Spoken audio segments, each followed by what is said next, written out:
Good morning, everyone. Welcome to our 10:30 session. My name is Sheila Pruney. I'm a board member of the Ohio Local History Alliance, a Region 5 representative, and I am the moderator for this session.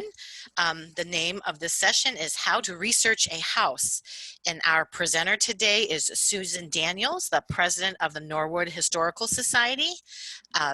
Just a quick reminder to please be sure that your audio and video are muted. And if you have questions, please type them in the chat box, which you'll find along the bottom of your screen. If you put your cursor down there, the chat will come up, and I will be monitoring that and passing those questions on to Susan. So thank you for attending, and Susan, it's all yours. I don't see a chat box. Sorry. Can somebody send me a chat? Maybe it pops up. If you click on chat at the bottom of your screen or at the top if you're sharing your screen, that should pop it up. But if you're sharing your screen, it might only as a pop-up instead of off to the side. So it's okay, gotcha. I just want to be prepared, sorry. Yeah. No worries. Okay, so my name is Susan Daniels. I am the president of the Norwood Historical Society here in Hamilton County. Just became president in May of this year, so I have a lot on my shoulders. One thing that we kind of stand out doing things a little bit different, and we found our niche in the last few years, is that more residents that are coming into Norwood are interested in the history of their house. And Norwood has, I think, and I'm not sure the statistics on this, but we do have like the most condensed homes that are over like 110 years old, 120, because we haven't built a new house. And I mean, I think we've built one new house in like the last 50 years. So we do contain a lot of old houses. So I thought, with my background of mortgages, been doing, mortgages, closing mortgages for over 20 years now. I am frequently on the recorder's office, the auditor's page, looking at legal descriptions. So I thought, well, why not share my knowledge and just share it amongst those, because I really don't have time, especially with interest rates are now, 2.5%, and I'm working till 11:30 at night to help other people, how to research their own house. So I thought, why not just kind of put on presentations quarterly for our residents of Norwood, and just help themselves. So today's presentation for you guys is to be as the teacher, so that if anybody has questions for you, if they would like to know how to search their house, that you could be able to help them out as the teacher. So what I did was, a few years ago when I first started this, so it became very popular. Definitely a lot of people were very interested, again, wanting to research their house. A lot of them are rehabbing their house, which is what I'm also doing.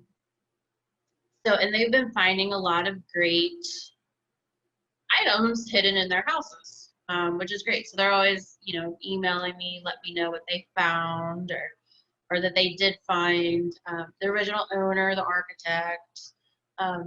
So it's great to see that I've at least helped them accomplish their goals on what they're looking for originally. So if you were to but if somebody was to come to you and say, hey, I'm looking for the history of my house, I always just ask them, what is your number one goal? Are you just wanting to know the owners or the architect? Or do you want to cover everything?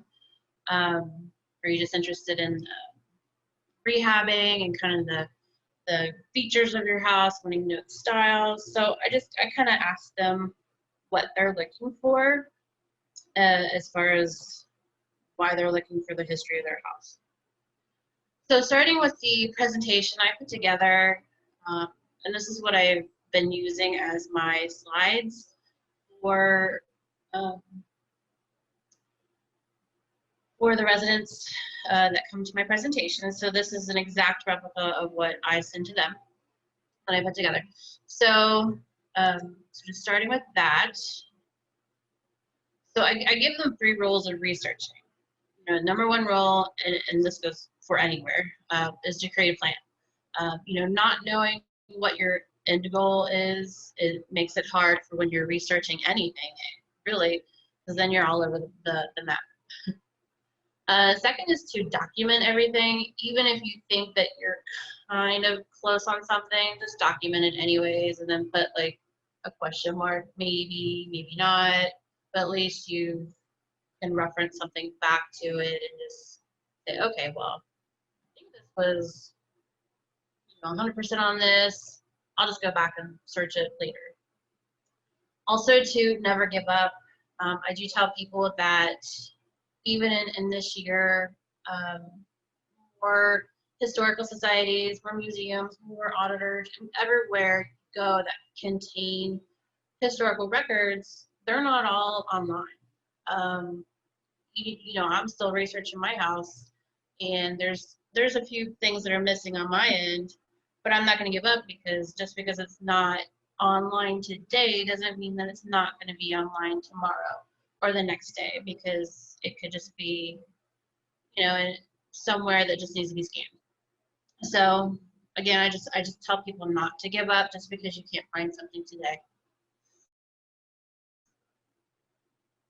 So what I did with my presentations is I broke it down into 3 categories. So we talked about the land development, construction, and then home ownership.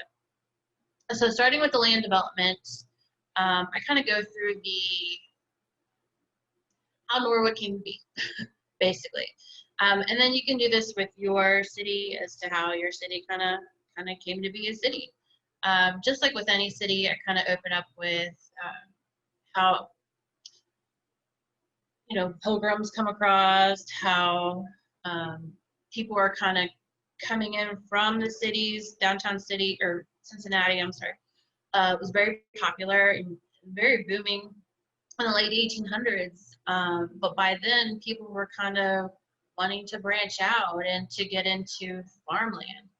And, you know, crazy as we see it now, you know, Norwood did have a lot of farmland. And now, of course, we don't have much land. But you know, I try to give them that picture that our city was needed for farmland, and so people migrated up 10 minutes north of downtown Cincinnati to Norwood, and which is why we were also called the Gem of the Highlands, because we have a couple hills, but it was because of the farmland. Then I kind of go over how important legal descriptions are in your research and where to find them. But I'll go over that in a second. I also kind of reach out to kind of explain plat maps, how cool they are to have the original. We have the original in our archive room. Some of the city halls might have the originals to the plat maps of their subdivisions, maybe the libraries. That's something that you would have to search for if you don't know where your original plat maps are, but a lot of them are online anyways. But a lot of people do come to our archive room and just want to touch, they just want to touch the canvas plat map, the real big one, and just take pictures of it. Kind of give them a couple of glossary, you know, just definitions on what things mean as they're researching through, you know, the auditor's web pages, the recorders. They're going to come up with some item or some names that they're not going to be familiar with. You know, what a plat map is, what a block, lot, subdivision survey. And one thing that I have learned, the more presentations I do, the more I realize not everyone speaks the same languages as those who are very familiar with researching and going through the auditor's page and recorder's page. So So I have had maybe half of our residents that come in and don't even know where to find their legal description, don't even know what a legal description is. So I would just say be prepared for um, those that are very, very, new to this type of research. And then those that you will have others that have maybe begun their research and just hit a snag and kind of just stuck, don't know where else to go. You'll have others that have gone through a lot of their research and just maybe need a refresher or some fresh ideas, because it's always great to just collaborate with others that have also researched, because you can kind of bounce ideas off. So again, just be prepared for the different kind of audience that you're going to have, because you're going to want to explain as to what a plat map is. It's a map of land with proposed features, lots, and boundaries. So you're going to have to make it simple as possible as you can. I give them examples of what Norwood. This is the shape of Norwood. This is the boundaries of Norwood. Norwood, just so you know, if you're not familiar with Hamilton County, we're the second largest city of Hamilton County, made up of 3.15 square miles. We are in the dead center of Cincinnati. Some people think that we are Cincinnati. We are not, thankfully.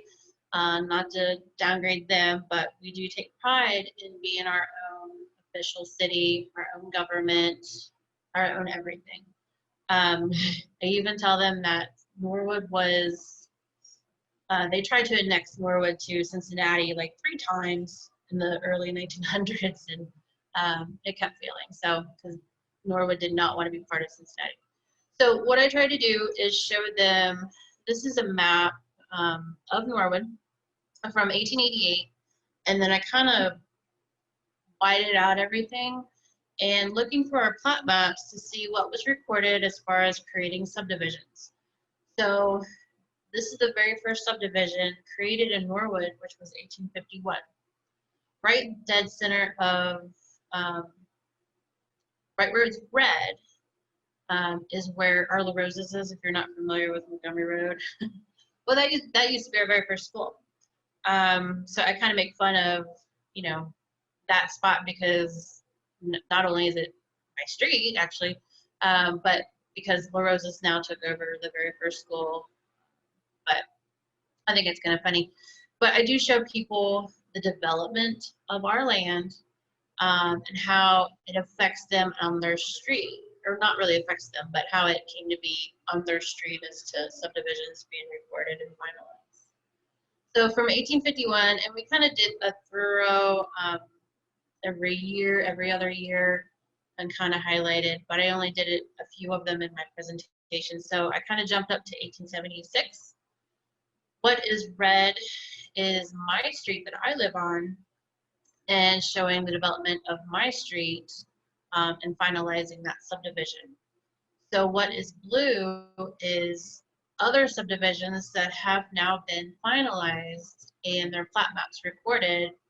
And so now you can see from 1851, from the very first slide I showed you, to 1876, this is how much Norwood had developed.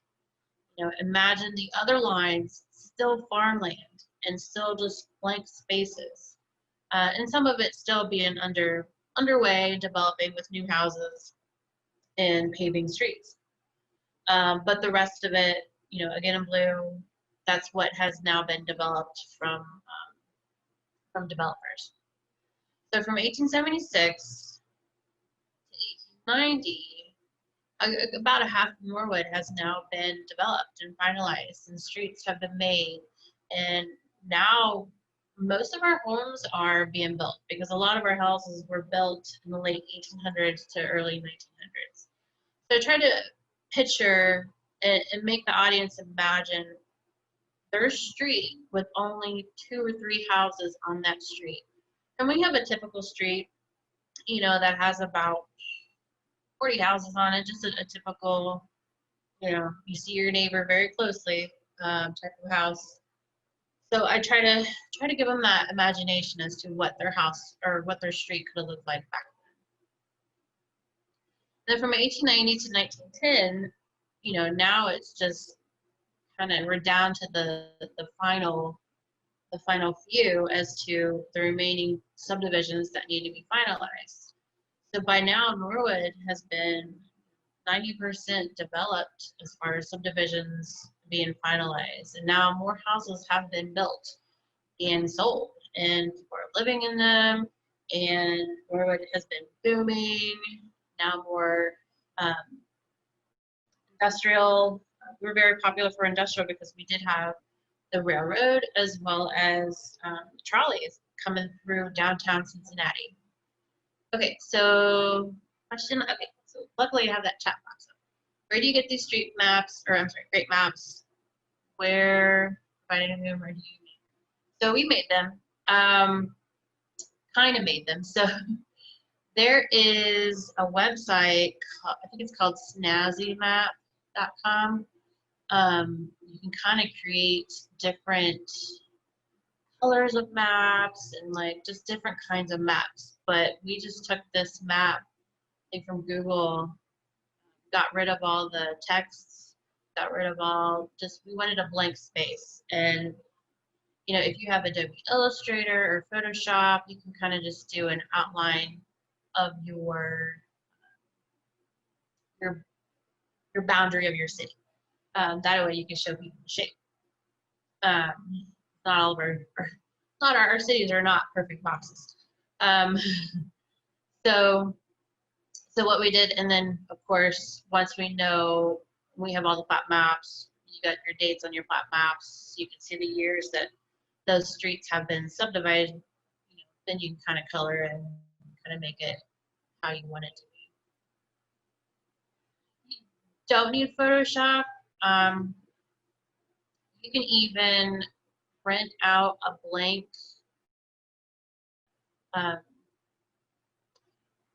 actually, you can do this if you have Adobe PDF. If you have a full PDF Adobe, you can actually edit, take away text. That's another way without doing Photoshop. But you can also print anything out and just color it in, scan it back in. There's a lot of different ways you can go about this, but a lot of the residents really like to see a visual of how, you know, your city came to be throughout the decade. Okay, this is an example of the plat map. And so I kind of show them, this is my plat map on my street, because a lot of the legal descriptions will have the lot numbers of your house. And again, not everyone knows what a lot is. They don't know their legal description. So this is what, blow this up real quick. So this is an example, and you kind of read it out to them, just if you can. I mean, it's still pretty calligraphy, but if you can read, a lot of people do enjoy hearing what your plat map, you know, the language and how it reads. So you can have your names in there as witnesses, as developers. There. Okay. So, and I kind of explained to them about the names of your subdivision. Well, every subdivision has a name, or at least that's what I can see all the time. So mine is Hedger, and it's really a lot of the subdivision names were named after family members. A lot of women names for subdivisions. So mine was Evelyn Hedger, I believe the wife of the developers. So I kind of explained to them, you know, the street, the subdivision, your lot numbers, this is where your house is, kind of, you know, see if they can find where their house is on the lot. And kind of just give them examples and let them look through the other plat maps. Here you can see this is the original school that was on Montgomery Road. This is where the Roses is right now. Slow this down a little bit. So I do give them examples of subdivisions lists because they're not going to know what subdivision name is on their street. So we have a list on our website and in our archive room as to what subdivision name is, the location, and the year that it was finalized to help people out. Okay. I do give them instructions on how to find out where their subdivision's at, and that is through the county auditor's webpage. I'm very familiar with other county auditors' web pages, so I do know, some counties do have that capability, and then some of the others that are more rural do not have a lot of access online. So they do have to go to the actual auditors or recorders buildings down there for those that don't have anything access online. Okay. So here's an example of Hamilton County auditors, and again, this is where I'm showing people how to find out where their legal description is and to know what their subdivision name is if they want to see their plat maps. So that this is the Norwood Library. Yeah, just to give an example. Here I will. Here's what it looks like on the internet. So I kind of show them in the very, very middle is your legal description. And here, this is the Edward Mills 4th subdivision. Basically, Edward Mills had 4 subdivisions. And so I show them this is really quick example as to where to find out where your subdivision name is. Then I kind of give the, this is how you find out when your home was built. And I would say this is probably a good 90% accuracy as far as the auditors'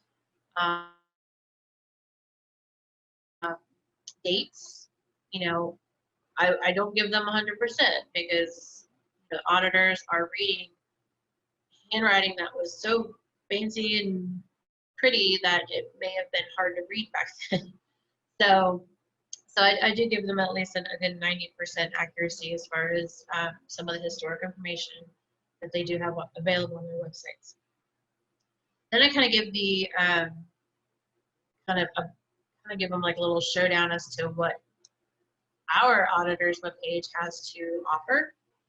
As far as pictures, the auditor only goes back so far as far as pictures, and they'll start recycling and such. I go back to our up here. Okay. Does anybody have any questions on land development?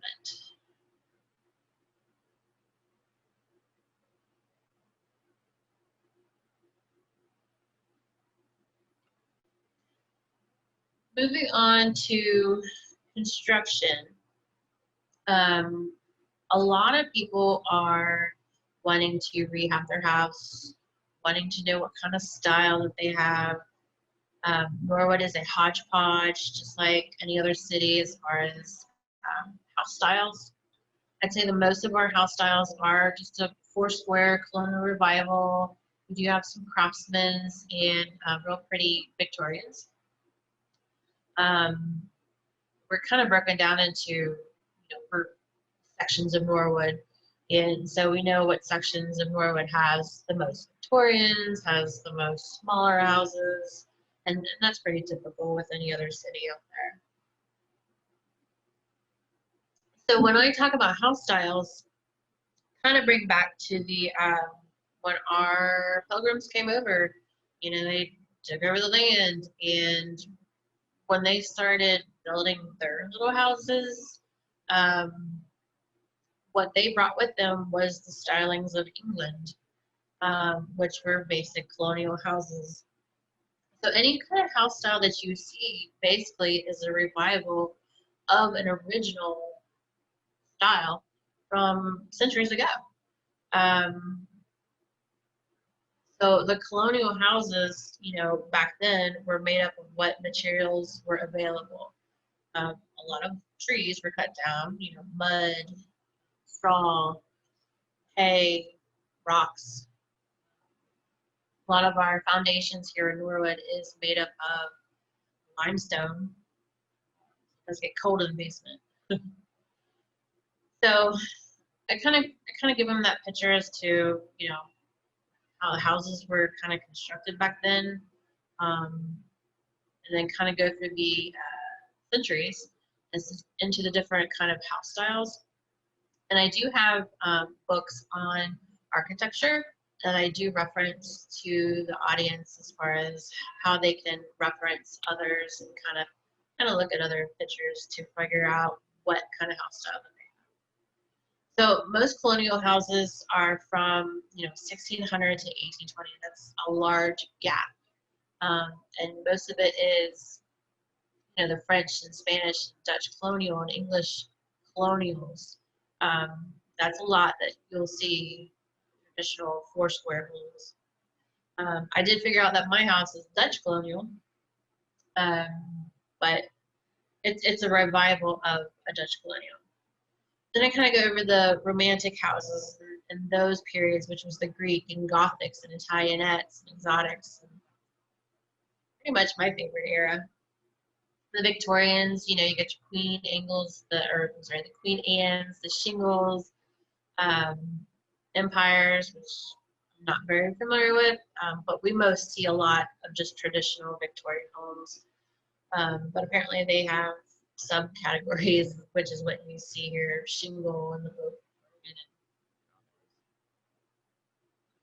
Some more periods in time, the eclectic houses, kind of going through different periods as far as the French period, English, Mediterranean, moderns, and then here you get up to the American houses since 1940. This is all referencing a book on American architecture. Here are examples of ancient classic styles. I kind of go over, just having simple columns can help pinpoint the style of your house. Not knowing what the architects back then were thinking as far as the direction of the specific house style that they were going in, you can kind of get a collaboration. Your house may not be 100%, Dutch colonial or 100% craftsman because they may have thrown in different styles. And of course, if you have, a 120-year-old house, you can go through many owners that have already rehabbed your house or, just changed some things up. So it may be kind of hard to figure out, you may not get that 100% accuracy as far as the house style, but from what you visually see, you can kind of go back and pinpoint columns, your windows, your doors, your stairs, and some of those can definitely help you out as far as pinpointing what the house style is. Here's more examples of a Renaissance classical style. All the different styles out there, basically just a simple four square, kept it simple, Renaissance did. So I give them a couple of examples from the book. This book is a really great book. And a lot of people want to know kind of house styles in your city. So for example, this is my house. This is a Dutch colonial.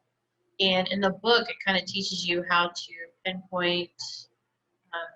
So, I got the dormers, I got a gable roof, I have columns, my foundation, limestone, it's all different kinds. But then you go to a couple streets over, and you got four squares, you got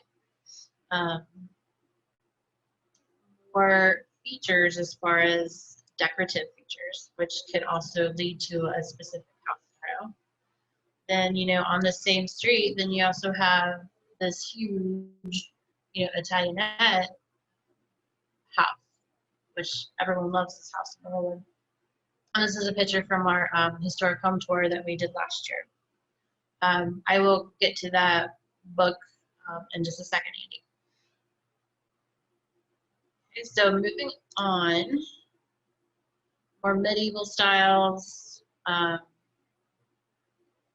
of going through the roofs, modern styles, craftsmen, which, a lot of craftsmen were the 1900s to 1940s. Then you get into the others, like Spanish and octagon, and, mission styles, Spanish colonials. A lot of those are not popular in Norwood, so we may only have, percent, a very small portion of homes in Norwood that are a little different. Here is an example. It was kind of hard. I didn't want to rip out the page from the book, so I just scanned it in. So it's kind of hard to pinpoint. But it kind of gives you an example. Okay, if you have, an adobe wall, a rough face stone, logs, this could be your type of house to the right. So the more that you can kind of identify what you have, the more it helps you out to figure out what kind of style you have. If you have this type of roof, a low pitch, a steep pitch, these are the different kinds that are associated with that type of roof pitch. So those are, I put a couple of those pages from that book into my presentation to give out to those.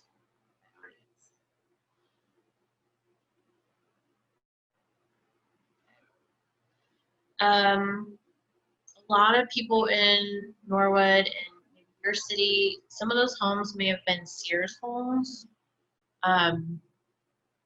Back then, Sears promised that a man of average abilities could assemble a Sears kit in about 90 days. And, it happened. There's a lot that was built in the Sears kits. And even if you have copies of the Sears kits books, which we do, you can get it on Amazon. Just type in Sears homes, and there's several books of plans that have been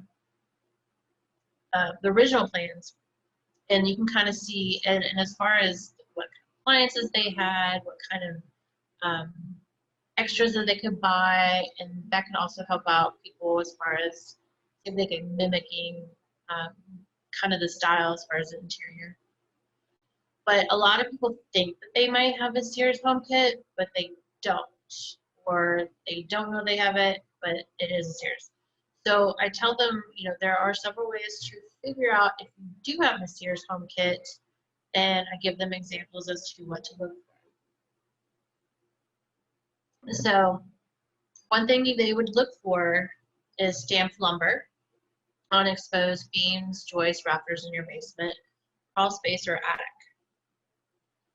Also to inspect the back of millwork, your moldings and trim. Norwood was the home of Norwood Sash and Door Company, which was a millworking company used for Sears. And this is Sears up in Chicago. So a lot of Norwood Sash and Door did a lot of the millwork for them. So, if you have Sears homes, you might even see the Norwood Sash and Door stamp on some of those lumber. Also to check the home's floor plan, footprints, exterior dimensions, and room sizes. Using this book, for example, A Field Guide to Sears Homes, also has the original plans and that people can reference to their floor plans. Looking for markings on the back of sheetrock. Inspect plumbing fixtures for R and SR. Unique column arrangements. There's square block moldings on staircases. Verify your home construction date. Just to know that if your house was not built between the years 1908 and 1940, it's not a Sears home. You can also visit the courthouse and inspect old building permits and grantor records. A lot of people think that um, as a historical society, we would love to have the blueprints of everyone's homes, but that is not possible. A lot of the blueprints in Norwood were held at City Hall, and unfortunately, they did not understand the definition of records retention. So a lot of the blueprints were destroyed by City Hall decades ago, really. But I do tell people that if you're actually rehabbing your house and you're going through your walls and your staircases, that there's a possibility your floor plans were left by the architecture there, rolled up inside your wall. Also, Sears offered home mortgages. They were the mortgagee from 1911 to 1933. So that's another indication that you had a Sears home, because Sears was the mortgage company back then. I do give them renovation tips. Always figure out your local lumber. We have a local lumber yard here in Norwood that has intentionally matched a lot of door trims, window trims, because I could not find my exact door trims at Lowe's, of course. So I did go to our local lumber, and I found it there. I was so excited because I definitely want to keep the architecture and just the style of my house and the integrity as far as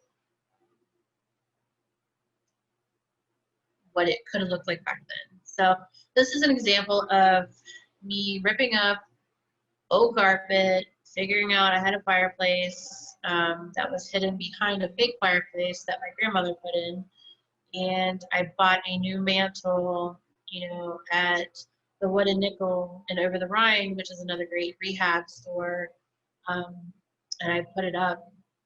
So I do give them examples as far as where to shop.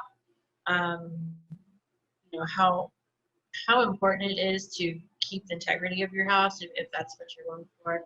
And if you have questions, always contact long-standing businesses. AB Bonded Locks, Norwood, have been here for decades, and they can definitely help you out as far as finding out old hardware, because I do have like the original doorknobs in my house. So if I have questions about them, I'm going straight to AB Bonded and asking questions about my old doorknobs that I can no longer find if I was to lose one. This is what it would look like. This is after my renovation. I was super excited to get that finished, have built-ins, and this is what my intake on a house that was built in 1907, which is when my house was built. Yeah, this is my little proud moment. Next, we go over owners. And this is where a lot of people are more wanting to know about the owners of their house. So then we get into the recorder's office. Not just the auditors, but the recorder's office. Kind of go over how this is going to be a tough research.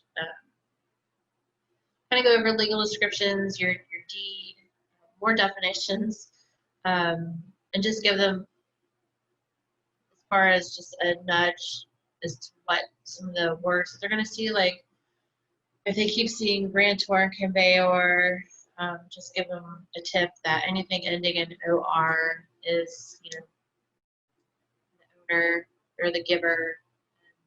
Anything ending in EE, like a conveyor, or conveyee, grantee, mortgagee, we're the receiver. So I just give them that tip. More definitions as far as encumbrances, easements, right-of-ways, because now you're getting into a world of recorded documents as far as what they may not even know what they're getting themselves into as far as looking through all these book and pages. Going back to the auditor's webpage, I do give them, they kind of help out as far as getting some of the search started. Here is mine. Kind of goes back to 1958. You know, it would be nice if the auditors did the search for us, but they can only go back as far as what they have typed up. So they only have up to 1958 for my house, which is when my grandparents bought it. Okay. Then we go over to the recorder's office. Kind of give them a little helpful search engine when you're looking through. You can go through names. Kind of give them a plan as far as don't start at the beginning, start at the end. You always want to start with yourself and kind of go backwards. So if you start with your name, type in your name, it's going to bring up basic recording information as far as your mortgage, your deed, any other documents that are related to your name. So I give them an example as to how to keep it organized and to how to go backwards. So if you are, John Doe and you bought your house from Forrest Gump, write down that recording information, book page, instrument number, and then start from there, because now you're going to use that information and go backwards from Forrest Gump, who bought it from Roy Rogers, and so on and so on. So, would you share examples of the tools that you use for recording information and research? So the tools, what do you mean by tools? So here is,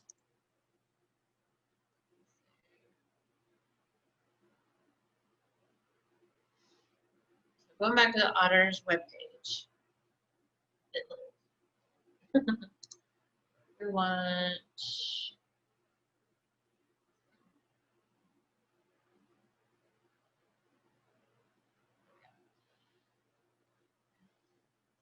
not the best. Here's what this Norwood library is. Here's would be the transfer history. You can also go to transfer. Again, this is Hamilton County's auditor webpage. Your county may not have this detailed in on your website or on their website. But they do have a transfer history as only up to a few owners. They're not going to list the whole entire history because they don't have it available or they haven't scanned it in. You can also do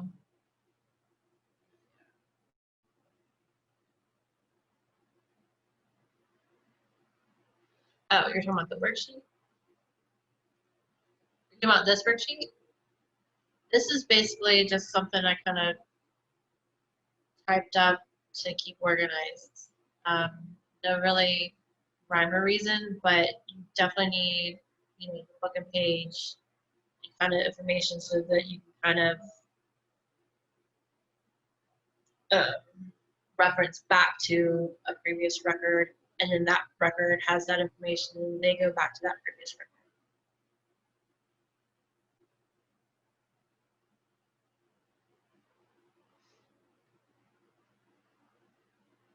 In Hamilton County, they have on the recorder's webpage series indexes, just so you guys can see.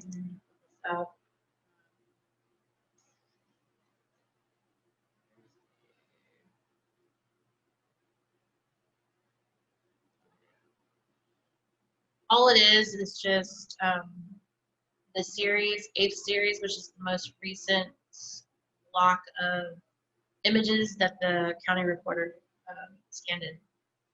So it's all it is really, is just, this is where you can kind of do the book and page as well.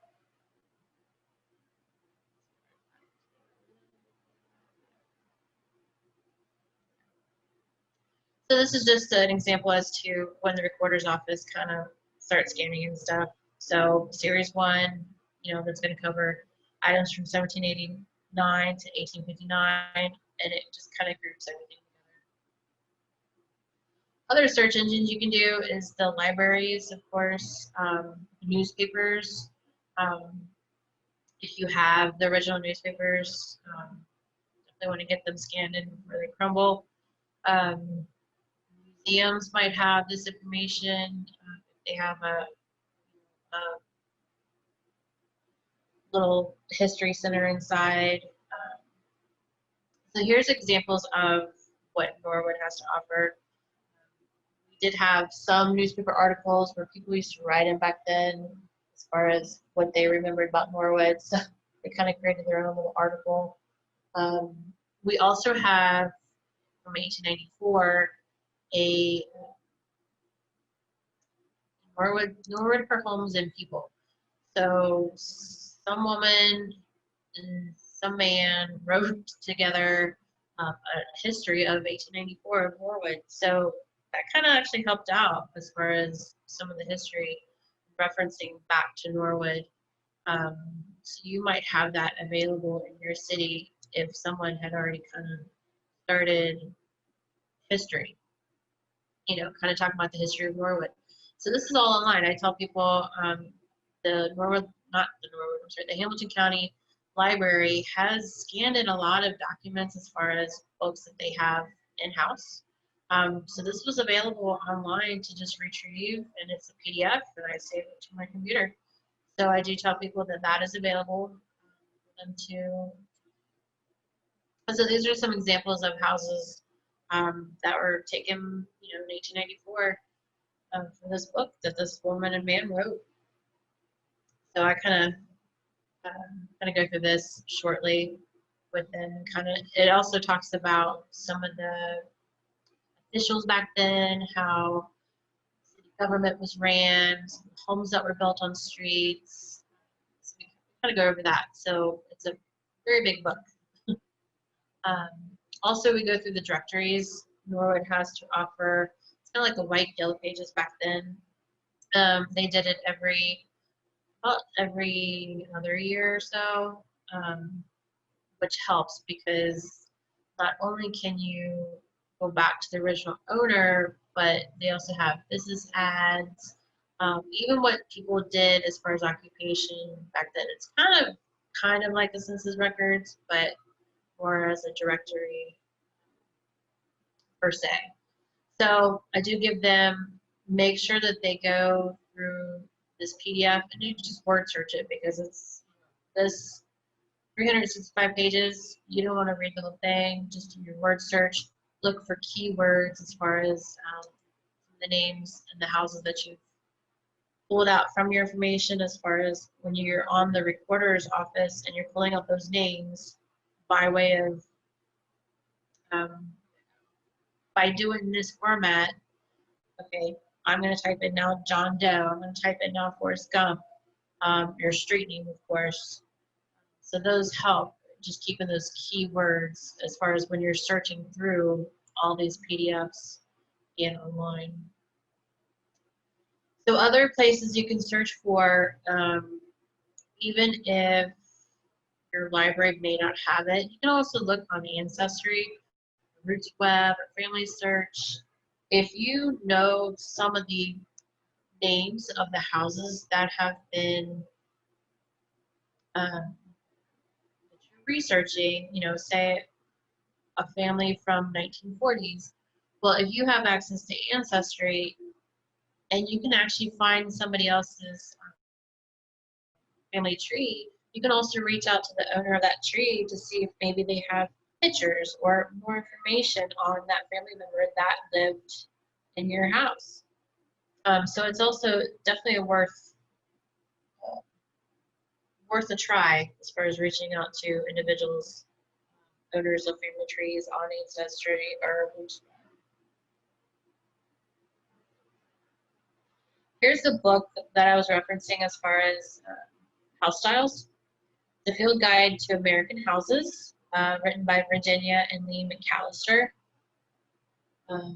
Other books, is The Small Houses of 20s, the Sears Roebuck, Home Builders Catalog, Norwood for Homes and People. So here's a couple examples of references.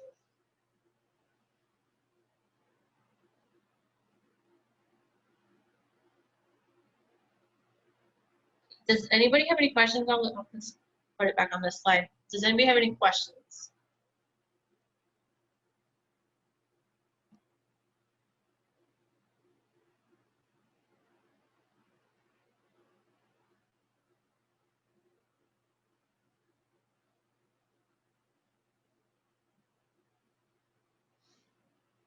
The Sanborn fire maps are another good source. Not as easily available online. Kind of hard to look through. But I do reference them, but I think the Williams directors are a little bit more easier for Norwood residents. But depending on your city, you know, the insurance maps might be a little bit easier.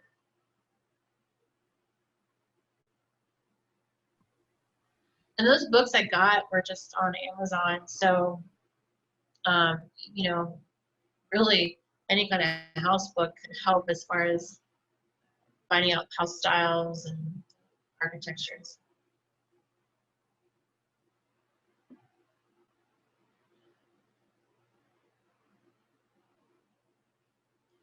This is the end of my presentation, so if you have any further questions.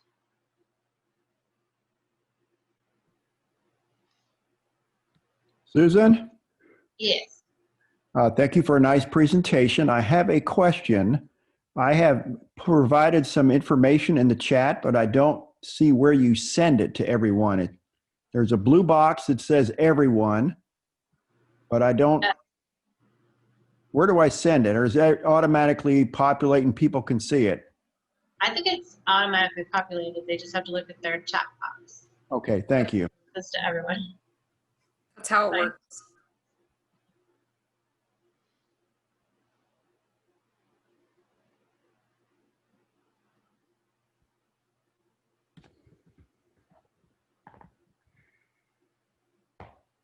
Another thing that I would suggest, if you're looking for additional donations for your, you know, museum or society, is that I do tell people if you don't have time to research your house, we'll do it for a donation. We'll provide a couple of hours worth of research. Just another way to get extra income.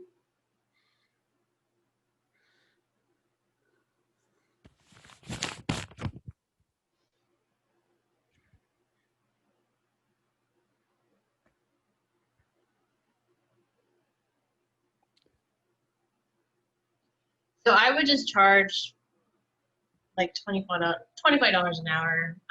You know, if you say for $100, they might, you know, kind of push people back.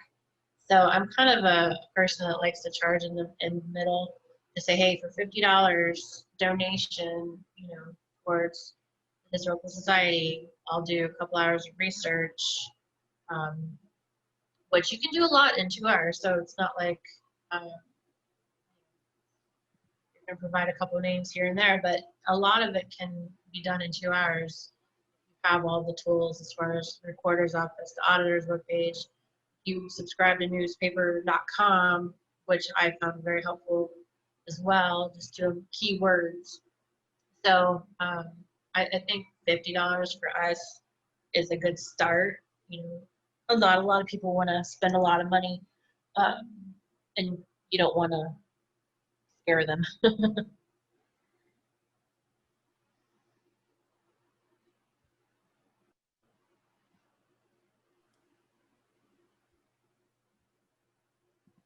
want to stop sharing my screen so I can see.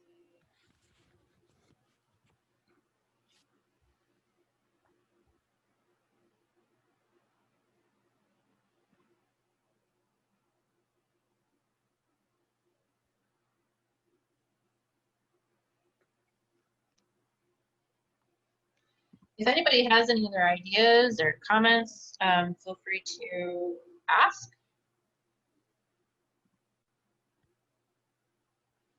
I'm going to type in my email address, so if anybody has any other questions, they can email me.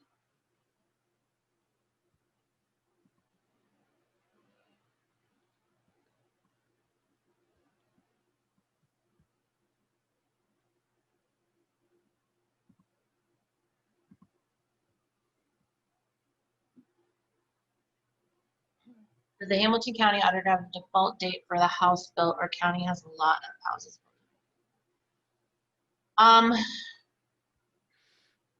I wouldn't say default date. I mean, they're getting this information from original documents. So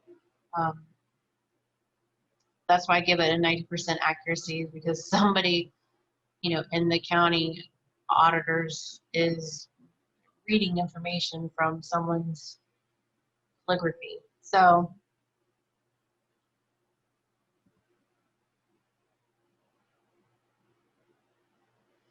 what do you mean, Andy, by post World War II houses?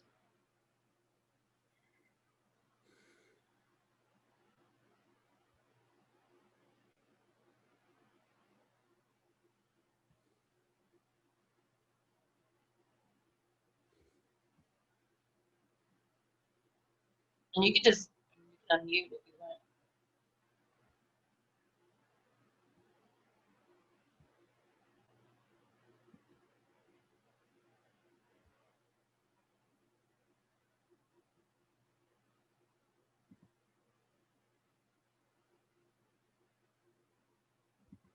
I mean, any house built after World War II, it's going to go through the same process as far as recorder's office, under your auditor's page, all that information.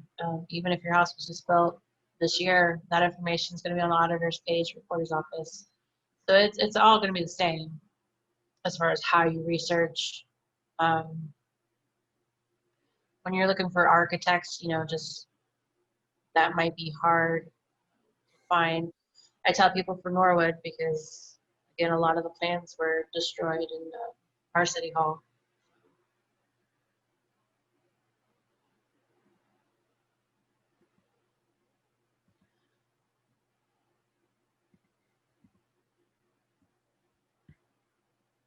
Another thing I do tell people, just as a kind of a cool pay it forward type, I always like to do a pay it forward, whether, when I write my books, as far as for Norwood, I want to do it for the future. So I tell people, leave a time capsule in your own house, kind of make it cool and hide it somewhere in the ceiling or in the basement. So decades from now, the new homeowners coming in can have something to look forward to. Keep it pretty neat as far as what your life was like during the time that you lived in your own house. Just leave like a little time capsule box.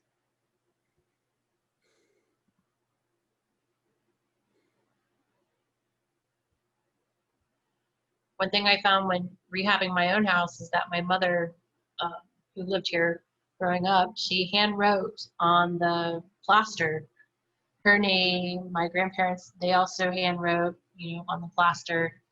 And then I hand wrote over as far as this year on the plaster. So get it over drywall.